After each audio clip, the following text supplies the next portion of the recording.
8 ore di interrogatorio serrato, seppur richiesto dopo la notifica dell'avviso di conclusione delle indagini preliminari riguardante l'inchiesta Waterloo.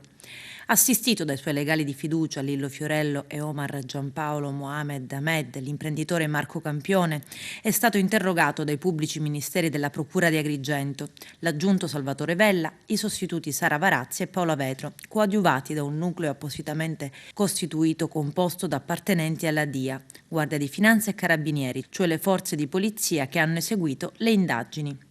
Campione si è difeso a tutto tondo, negando di aver capeggiato un apparato criminale che ha gestito la fallita società Girgenti Acque esclusivamente ad uso e consumo personale, facilitando assunzioni clientelari ed agevolando le ditte di famiglia. Anzi, ha rilanciato affermando che l'azienda funzionava a dovere e il servizio veniva erogato correttamente ai cittadini.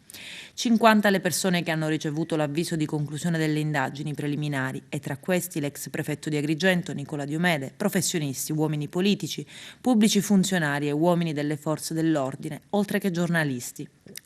L'interrogatorio dell'imprenditore prima arrestato e quasi immediatamente scarcerato dal Tribunale della Libertà si è concluso nel tardo pomeriggio di ieri. Adesso la Procura della Repubblica, ultimati gli interrogatori degli indagati che hanno fatto esplicita richiesta, procederà con la richiesta di rinvio a giudizio.